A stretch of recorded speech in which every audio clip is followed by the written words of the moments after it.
The knock on the door came at the worst possible time.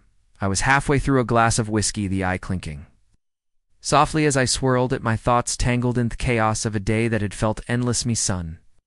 Max was out with his friends, no doubt doing whatever it is teenagers to keep themselves entertained on humid summer evenings. I wasn't expecting company.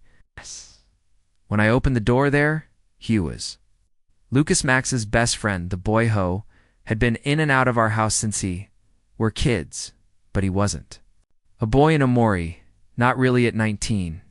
He carried himself with a quiet confidence that seemed to defy his age. His dark hair was slightly disheveled, his t-shirt clinging to his chest in the summer heat for a moment. I just stood there blinking at him like he was a mirage. "Hey," Mr. Monroe said, his voice smooth, but with a faint edge of something I couldn't quite place. "Max around?" I cleared my throat, suddenly hyper-aware of the whiskey glass in my hand. "No, he's out for the night. Did you need something in?" "Just thought I'd stop by," he shrugged, but his eyes lingered on mine for a beat too long before he looked away. "Mind if I come in for a sec? It's pretty hot out here." He hesitated, my brain scrambling for Ariason to say no, but I stepped as a die instead. "Sure, come on in." He moved past me and I caught a faint whiff of his cologne, something warm and musky that made my stomach twist in a way I didn't want to examine too closely. I followed him into the kitchen, where he leaned casually against the counter, his arms crossed over his chest. So I said, trying to fill the silence, "What are your plans for the rest of the summer?" He smiled, a slow, easy grin that made my chest tighten. "Not much, working a few shifts at the garage, hanging out with Max. Matake a trip down to the coast if I can swing it." He tilted his head slightly, studying me with those dark, unreadable eyes. "What about you? You look like you've got a lot on your mind." I laugh, a short, nervous sound that I immediately wished I could take back. "Just the usual work life. You know how it is, yeah?" he said, his voice dropping a little lower. I get it. There was something in the way he said it, something that made the air between us feel heavy, charged with an energy I couldn't quite name. I took a sip of whiskey, the burn of it grounding me. Boutique didn't do much to clear my head. He reached for the glass, his fingers brushing against mine as he took it from me hand. Mind if I try? I didn't uncertain it, trusting my voice as he raised that glass to his lips and took a slow siphus. Eyes never left mine, and I felt my breath hitch in my throat, strong, hemorrhaged, setting the glass back on the counter. "But I like it." I swallowed hard, me heart pounding in my chest. Lucas, I had sank closer, cutting me off, his presence suddenly overwhelming. I could feel the heat radiating off him, the intensity of his gaze pinning me in place. My mind was screaming at me to step back, to put some distance between us, but my body refused, said to cooperate. "I've been wanting to do this for a while now," he said, his voice barely above a whisper. His hand came up, fingers brushing against my jaw, and I could feel my resolve crumbling. "This is swearing," I managed to say, but it came out sounding more like a plea than a statement. Maybe he admitted, his lips curving into a faint smile. "But it doesn't feel wrong." And then, before you could protest, before I could even think, close the distance between us, his Smith meeting mine in a kiss that was softer than I expected, but no less electric. His lips moved against mine with a kind of certainty that left me dizzy, and I found myself responding instinctively, my hands coming up to grip his shoulders. It was everything I'd been trying to deny, everything I'd been afraid to acknowledge, and it left him breathless, torn between the need to topple away and the desire to let myself get lost in it. His fingers tangled in my hair, pulling me closer, and I could feel the heat of his body pressing against me. A silent reminder of just how dangerous this was. But then, just as suddenly as it had started, it stopped. He pulled back, his breathing ragged, high-sized, dark, with something that looked a lot like fear. "Ethan," he said, my name sounding strange and intimate on his lips. I didn't let him finish. I couldn't. My mind was a whirlwind, off conflicting emotions, guilt, desire, something deeper that I wasn't ready to me. And I knew that if we kept going, there would be no turning back. "We can't do this," I said, my voice hoarse. "It's not right." He nodded, but the look in his eyes told me he wasn't ready to let it go either. "I know," he said quietly, "but that doesn't change how I feel." I opened me mouth to respond, but the words caught in my throat. What could? I say, how could I explain the storm raging inside me, thepard of me, that wanted to throw caution to? The wind and the part that knew Helmek was at stake. Before I could figure it out, he turned and walked out, leaving me standing. There, my head spinning and me heart racing, wondering what the hell he was supposed to do now. The door clicked shut behind. Lucas and I stood frozen in the kitchen, the air still charged with the lingering heat of what had just happened. My heart pounded and might my thoughts. A chaotic swirl of guilt, confusion, and something else Melson I didn't want to name. I clenched and unclenched my fists, trying to steady myself, but it was no use. Mimmin kept replaying the moment his lipshad met mine the way I'd given, and despite every rational part of me screaming to stop, I forced myself off, pacing the room as if I could outran the thoughts chasing me. What the hell was I thinking? This wasn't just some harmless flotation. This was Lucas Max's best friend, practically family, and yet, when he looked at me with those piercing eyes, when he touched me like he'd done it 1,000 times before, I'd felt something I hadn't in years, something raw and undeniable. The sound off. My phone buzzing on the counter jolted me out of my spiraling thoughts. E grabbed it, half expecting it to be Max checking in, but it was Lucas's name, That. On the screen, my stomach flipped as I stared at the notification he'd sent. A text. I'm sorry if I crossed a line, I just needed you to know how I feel. I read the message twice, my finger shoving over the keyboard. What was I supposed to say? That I was sorry to that. I felt something I shouldn't before I could think too hard about it. I typed back, you didn't. This is complicated. The response came almost immediately. I know, but complicated doesn't mean wrong. I exhaled sharply, running a hand through my hair. He was right, and that's what scared me. The Mostid spent so long burying parts off myself, locking them away where they couldn't cause trouble, but Lucas had managed to crack that door open in a matter of minutes, and now I wasn't sure I had the strength to shut it again. I didn't reply. Instead, I tossed my phone onto the couch and headed for the shower, desperate to clear my head. The hot water did little to ease the tension in my body, but it gave me a moment to breathe, try to make sense of the mess I'd found myself in. When I stepped out wrapped in a towel, the house was quiet, too quiet. I grabbed a beer from the fridge and sank onto the couch, staring at the blank TV screen. My thoughts drifted back to Luke, to the way he looked at me like I was the only thing that mattered. It had been so long since the onion had made me feel that way. When the front door opened, I nearly jumped out of my skin. Max walked in, tossing Hiskies onto the counter. Hey, Dad. He sat oblivious to the storm raging inside. "You heads up?" "Not much," I said, forcing a smile, "just relaxing." "How was your day?" "Good," he replied, heading for the fridge. "Went to the beach?" "It was awesome," he nodded, trying to focus on his words. But me mind kept drifting back to Lucas. How could I look at my son on and not feel like the worst kind of traitor? I thought about telling him about confessing Jevery, but the idea was ridiculous. Never understand hell I didn't understand.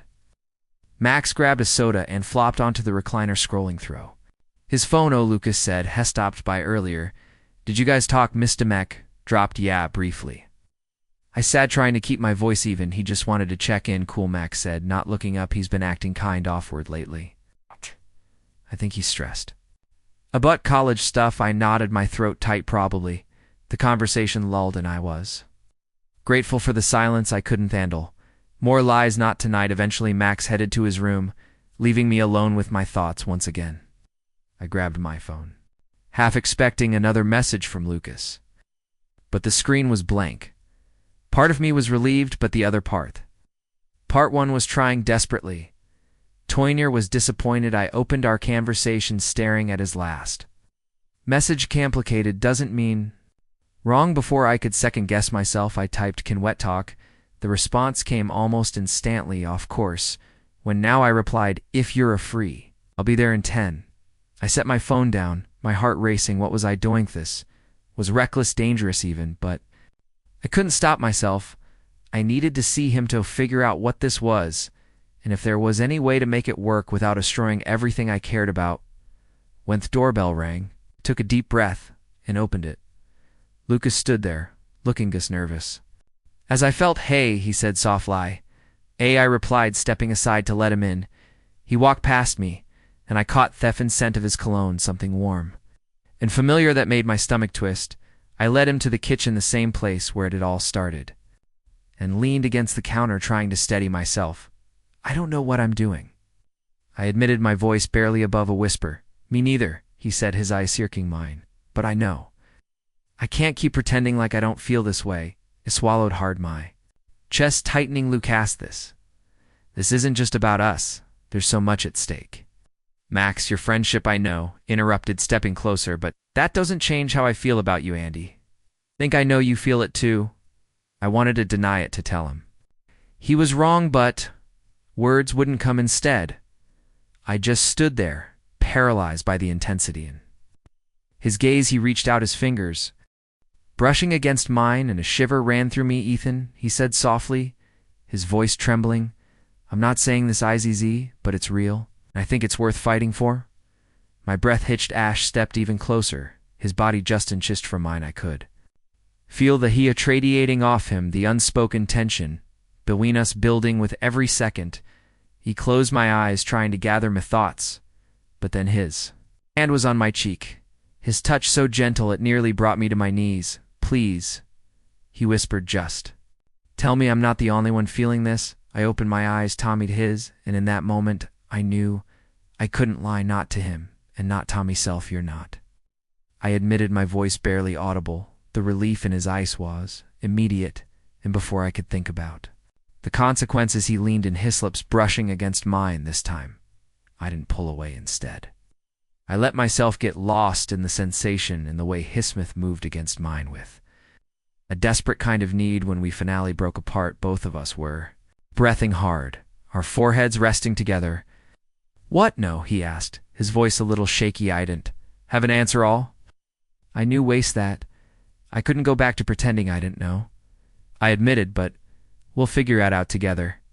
He nodded, his hand still resting on my cheek. Together, he repeated, his voice steady despite the storm in his eyes. The weight of his words lingered between us, heavier than the air in the room. Together he had Satan. Now that word felt like a pact, premise neither of us could take back. Lucas's hand was still on my cheek, his fingers warm and steady, grounding mine away. I hadn't realized I needed. I closed my eyes for a moment, letting Thessalent stretch, but it wasn't Tunkertle. It was charged electric-like, the calm before a storm. When I opened my eyes again, he was looking at him, his dark eyes searching mine for something, reassurance maybe, or permission. I wasn't sure. All I knew was that I couldn't look away. His gaze held mine, and I felt myself being pulled into him. Like a moth to a flame. Ethan, he said softly, my name rolling off his tongue, like it was something sacred. Are you sure about this? The question caught me off guard, my mind raised, trying to find the right answer. Was I sure about crossing a line that could never be crossed? Sure about risking everything, me relationship with Max, my own moral compass, even my sense of self.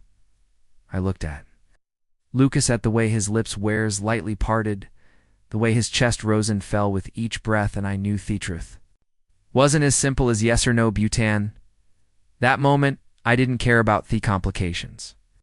I cared about him. I don't now, if I'll ever be sure, I admitted, my voice barely above a whisper. But I know I can't keep pretending. This isn't the pamming. I can't keep pretending I didn't feel whatever this is. He nodded, understanding flickering in his eyes. Neither can I, he said, his voice firm despite the vulnerability in his words. His hand slid from my cheek to the back off my neck, his fingers threading through me hair. It was a gesture so intimate, so possessive, that it sent a shiver down my spine. I didn't move, didn't pull away, even as my heart pounded in my chest. Thought about this, he murmured, his breath warm against my skin about you, more than I probably should have. Swallowed hard, my throat suddenly dry. Lucas, no, he interrupted, his voice low and steady. Let me say this, I need you, Tuck, no. I've tried to ignore it, tried to posh it away, but I can't, not anymore. You're all I think about. His words hung in the air, heavy with meaning. I wanted to respond, to tell him I felt same, but my mind was a jumble of thoughts and emotions instead. I reached up my hand, trembling slightly as I wet his cheek. His skin was warm, soft, and he could feel the faint stubble beneath my fingertips. You don't know how long I've wanted to do this, he whispered, his lips brushing against mine as he spoke. And then he kissed me slow and deliberate. I see if he was savoring every second. I let myself melt into it, my body responding bore. My mind could catch up. His mouth moved against mine with a hunger that mirrored my own, and I felt myself pulled. Deeper, closer, until there was no space left between us. His hands moved tummy-waist, pulling me against him, and I could feel the heat of his body. Through thin fabric of his shirt, my fingers stangled. In his hair, pulling him closer in, he let out a soft groan that sent a surge of warmth through me. Ethan had breathed against my lips, his voice strained. I didn't let him finish. I kissed him again, harder, this time my tongue sliding against his, in a way that made him shudder. His hands tightened on me waist, and I could feel the tension in his body, the way he was holding himself back.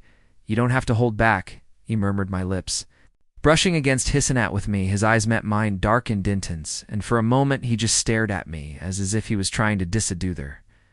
I'm in it, and then without warning, he pushed me back against the counter, his body pressing into mine.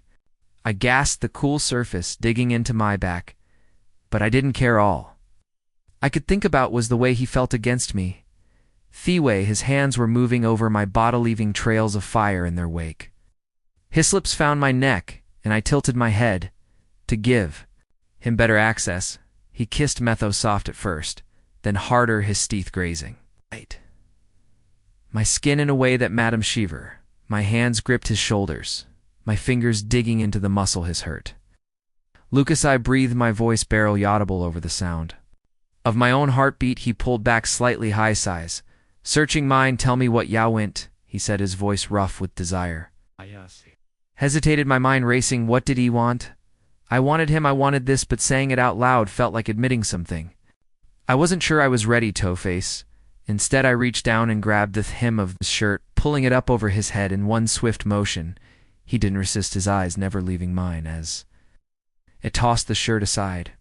My breath caught in my throat as I took him in his lanterned chest, the faint trail of hair leading down to the waistband of his jeans. He was beautiful, and I couldn't look away. Ethan, he said again, his voice soft but insistent.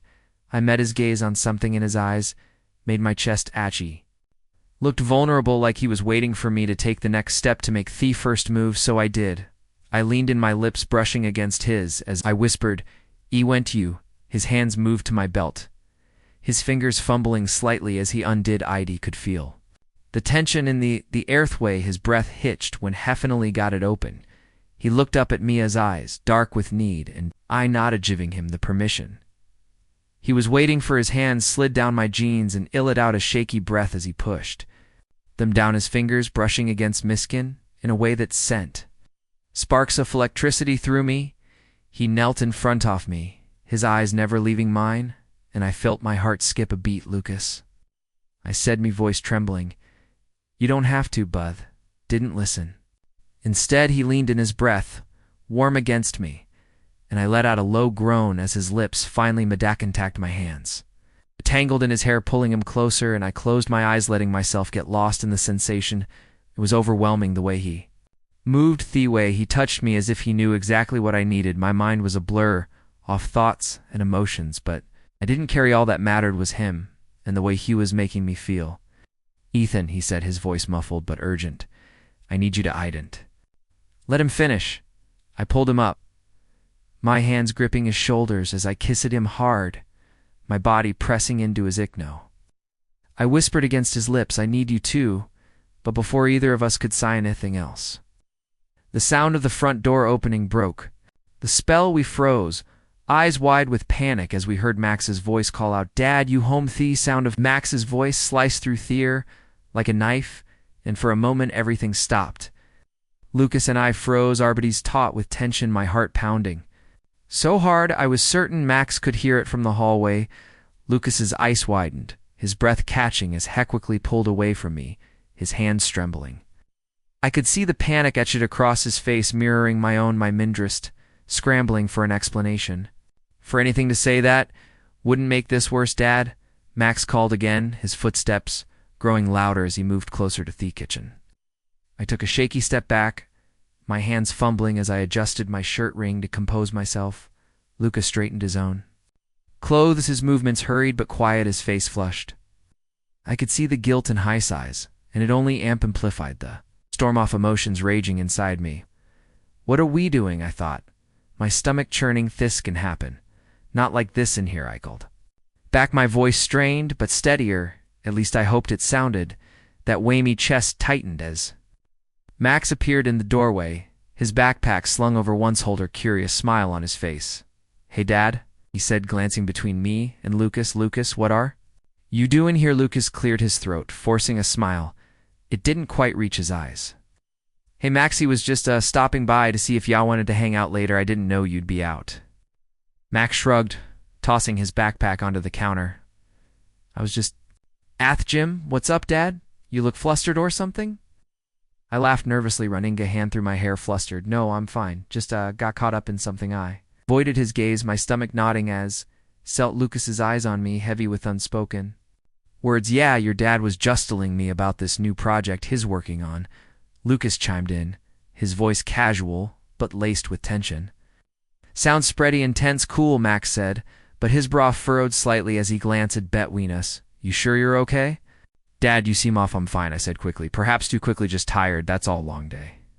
Max nodded, though he still looked suspicious. He grabbed a bottle of water from the fridge and leaned against the counter, his eyes flicking to Lucas. So hats. The plan for tonight, you guys. Go Tawny. Thing fun going on. Lucas hesitates, hooting me a quick glance before answering. No, not really, just thought. Could chill or something. Cool, Max said again, smirking. You know, you've been hanging around here a lot lately. Lucas dunked. Tell me you're getting tired of me or something. Lucas laughed, but it sounded forced. No way, man, you're my best friend. Just, thought we could mix it up a bit. I watched their hands gripping the edge of thick counter. As I tried to steady myself, fear in the room felt thick, charged with attention. I wasn't sure Max could sense it, was all I could feel. Every glance, every word from Lucas seemed to echo in my mind, reminding me of what had just happened. What almost happened. Well, I'm starving, Max said, breaking the silence. Did you up for ordering pizza or something? Sure, I said, forcing a smile. Whatever you want, Max grinned, pulling out his phone to place the order. Lucas hifted uncomfortably, his eyes darting to me again. I could see the conflict in his expression, the way his shoulders steamed, as if he wanted to say something couldn't. My heart ached for him. For USBT, I knew this wasn't the time. Not with Max here. Not with everything. So unstably as Max talked to the PIs. A place. Lucas stepped closer to me, his voice low. Ethan, I am sorry, I shouldn't have. Don't interrupted my voice. Barely above a whisper. Not now, we'll talk later, okay? He nodded, his face pale, and I could see the guilt eating at him. It only made me feel worse, knowing I was just as much to blame for this mess. What are we doing, I thought, again my chest tightening. Thiskant. And while the rest of the evening pissed in a blur, the three of us sitting in the living room, eating pizza and watching some random movie Max had picked out. I tried to focus on the screen, but my mind kept drifting back to Lucas, to the way he looked at me, the way he touched me. I could still feel the warmth of his hands on my skin, the way me body had responded to him. It was intoxicating, maddening, and it terrified. Lucas sat on the other side of Thekoch, his gaze occasionally flicking Tome, his eyes filled with a mix of longing and regret. Every time our eyes met, my breath caught, and I had to force myself to look away. It was like a magnet pulling me toward him, despite the risks, despite the guilt. I can't keep doing this. I thought, my hands clenching into fists, but how do I stop when the movie finally ended? Max stretched and yawned. All right, I'm going to head to bed, you guys. Good yai, said quickly, standing up. I'll clean up. Cool night, Dad night, Lucas night. Lucas got his voice quiet as Max disappeared down the hallway, the tension in the room seemed to double. The air, heavy with everything we weren't saying. I busied myself with clearing the plates, me hands shaking as I stacked them in sink. I could feel Lucas's eyes on me watching. Waiting, Ethan, he said, finale, his voice soft but insistent. We need to talk. I hesitated, my back still to him. No. But not here, not now. When then, he stepping closer. This isn't something we can just ignore. I turned to face him, my heart pounding. I'm not ignoring it, Lucas, but it's complicated. We're complicated. And Max, no. He interrupted, his eyes pleading. Ick no, it's complicated, but I can't just pretend. This isn't happening, I can't pretend. I don't feel the way I do, Bo too. His words hit me like a punch to Theachist, and for a moment I couldn't breathe. I wanted to tell him I felt Theism, that I couldn't stop thinking Abutham about us. But the guilt, the fear held me back, trapping me in a cage of me own making. Lucas, I started, my voice shaky. I don't know what to say. You didn't have to say anything, he whispered. Tang? Closer, until I could feel the heat of his body, could smell the faint scent of his cologne. Just let me before he could stop him. His lips were on mine, soft, but insistent, his hands gripping my arms as he pulled me closer. My body responded instinctively. My hands moving to his waist as I kissed him back, thrilled around us, fading away. It was request dangerous. But in that moment, I didn't care. All I cared about was him. Way he made me feel, the way he made him want. But then a sound from the hallway broke through the haze and wept apart, our eyes wide with panic maxes. Door creaked open, and we froze, holding our breath as we waited, the air thick with tension. Dad. Max called, his voice sleepy but curious. You still up?